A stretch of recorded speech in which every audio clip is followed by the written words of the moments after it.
Assalamualaikum warahmatullahi wabarakatuh. Baik lagi sama gue Kurnia. Kali ini gue bakal bahas tentang apa sih TTK dan apa sih itu TKK. Nanti gue jelasin step by step tentang tes yang akan diuji ketika TKK. Oke, biasanya untuk TKK itu kita diwajibkan untuk melakukan antigen dulu, rapid antigen. Nah, bila mana kita nanti rapid antigennya negatif, biasanya itu kita nanti dinyatakan gagal, jadi nggak bisa lanjutkan ke tahap berikutnya.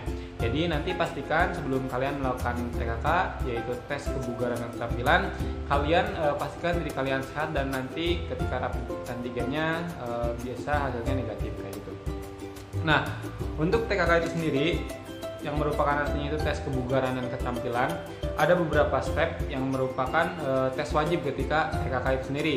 Nah, yang pertama adalah tes fisik. Tes fisik itu kata teman gua itu tes fisik dasar. Yang pertama adalah sit up, yang kedua adalah push up.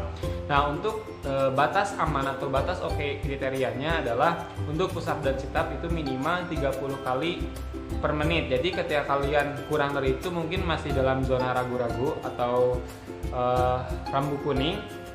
Tapi untuk zona amannya atau zona oke-nya kalian harus bisa push up-nya dalam 30 kali dalam waktu 1 menit. Jadi kalian sebelum melakukan TKK silahkan bisa latihan terlebih dahulu kayak gitu. Nah, itu untuk tes fisiknya yaitu push up dan sit up di bagian TKK. Nah, setelah itu untuk yang jurusannya TKJ itu biasanya rata-rata diarahkan jadi admin. Gak hanya TKJ sih, kayak RPL, multimedia, TKJ nanti diarahin jadi admin. Nah, untuk admin itu sendiri nanti akan ada yang namanya tes keterampilan. Nah, tes keterampilan ini untuk admin posisinya nanti akan dites Excel. Itu kata teman gue yang kemarin ikuti TKK atau PET di PTHPM. Itu untuk admin yang nanti dari jurusan TKJ, RPL, multimedia dan jurusan yang lain yang mengarahkan jadi calon admin. Itu untuk calon admin atau loker admin. Nah, untuk berikutnya adalah driver, dimana untuk driver ini biasanya jurusannya bebas, bisa IPA, jadi anak SMK juga bisa, IPS juga bisa. Teman gue kemarin bilang bahwasanya dia nge-apply dan dia juga dapat panggilan di psikotes, terus sayangnya gagal di tahap interview. Nah, dia bilang oh mungkin gue gagal karena jurusan gue IPS. Nah, teman-teman, ini notes buat teman-teman yang jurusannya mungkin bukan teknik ataupun IPS ataupun IPA. Kalau kalian semuanya gagal di tahap pengetesan atau pengujian, entah itu psikotes ataupun interview, MCO dan lain sebagainya, jangan salahkan jurusan kalian. Kalau semuanya jurusan kalian jadi masalah, yang harus digarisbawahi adalah kalian gak akan dapat panggilan sama sekali.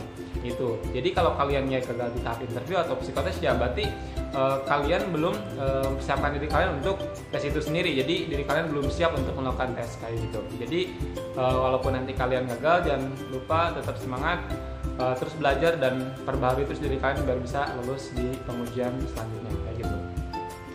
Terus untuk jurusan listrik nanti juga ada pengetesan untuk di bagian listrik juga, mungkin kayak wiring diagram kayak gitu. Gue juga kurang tahu jurusan listrik karena temen gue kebetulan jurusannya TKR sama kayak gue, tapi katanya untuk TKR teknik otomotif itu nggak ada tes keterampilannya. Jadi setelah sit up sama push up atau tes kebugaran, dia langsung dilanjutkan ke pengisian formulir kayak gitu. Terus untuk jurusan TAF, gue kurang tahu TAF itu apa singkatannya atau mungkin jurusan apa, mungkin lebih tepatnya elektro ya. Nanti kalian ada pengetesan elektro kayak gitu.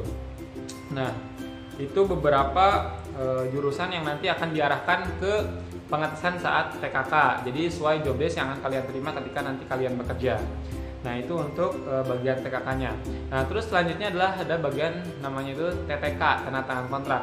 Nah, di bagian tanda tangan kontrak biasanya tuh selalu ada pengisian formulir terlebih dahulu untuk untuk persiapkan data kalian, entah itu dalam pembuatan ATM ataupun BPJS kayak gitu. Jadi nanti kalian dikasih formulir buat pengisian data saat mau TTK.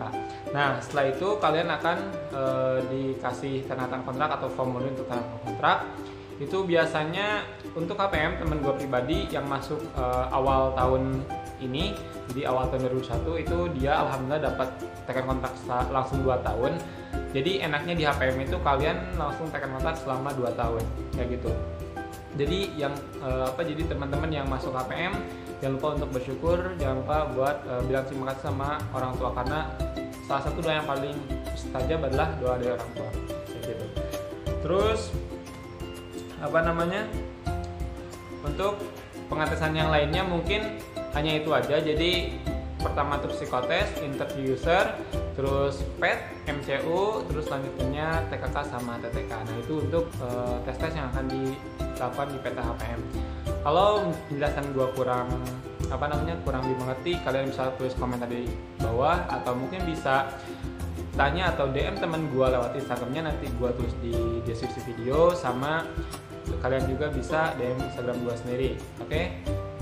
Mungkin itu aja, semoga bermanfaat videonya dan bisa membantu. Kalau kalian video bisa bermanfaat dan gak mau ketinggalan video selanjutnya, jangan lupa klik tombol subscribe sama tombol loncengnya biar gak ketinggalan video terupdate.